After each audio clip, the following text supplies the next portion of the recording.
vie, j'ai fait beaucoup d'erreurs. Mais t'aimer est de loin la pire.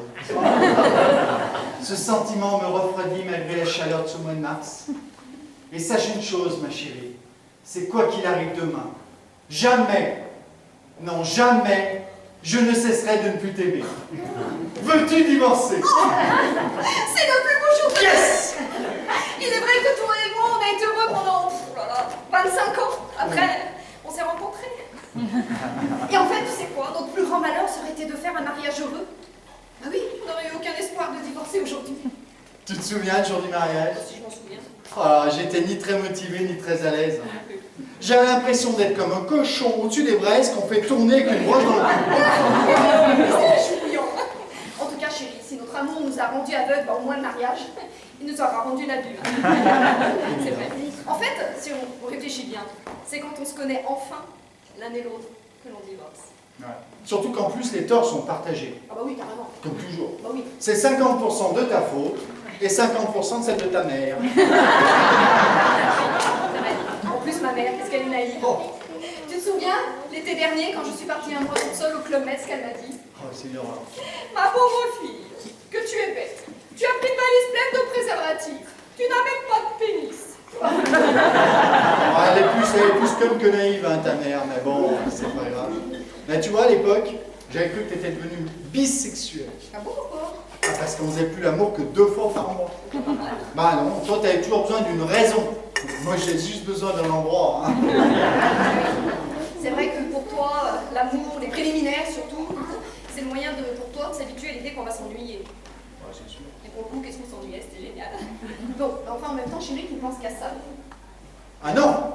Non, non, je pense pas qu'à ça.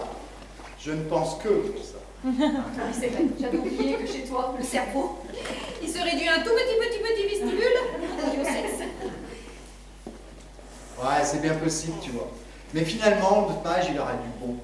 Ça a été la meilleure façon de patienter avant de rencontrer le partenaire idéal. Ah oui? Ouais. C'est vrai? Et la femme idéale chez toi est une femme qui est belle, intelligente?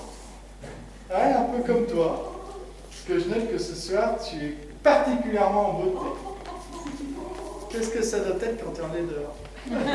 Mon chéri, as-tu oublié à quel point je n'étais une garce qui, telle une patte de chat, peut en quelques secondes passer de la caresse à la vie? Oh, je te déteste même avant de t'avoir aimé. Oh. En tout cas, tu sais quoi, chérie, après toi, j'aimerais tellement rencontrer un homme qui soit vif et réactif, mais ça n'existe pas. Moi, bien sûr que si, ça existe. Tu parles, vous les hommes, vous messieurs, je m'excuse, à chaque fois que vous regardez un match de foot à la télé, qu'est-ce que vous faites en tant que réactif? Vous repassez toutes les scènes au ralenti. Dis donc, Oui, ton amant de l'été dernier, il n'était pas vif et réactif? mon amant, lequel? Le parachutiste. Ah, le parachutiste, non, lui, je l'ai laissé tomber. Bon, tu sais quoi? J'aimerais rencontrer un homme Ouais. qui ne pète pas et ne rote pas. Ça serait bien, mesdames, ça changerait un peu. Ça va pas être facile, hein, quand même. Mais tu vois, vous, mesdames, si vous rotiez et vous pétiez un petit peu plus souvent, ben vous exploseriez beaucoup moins.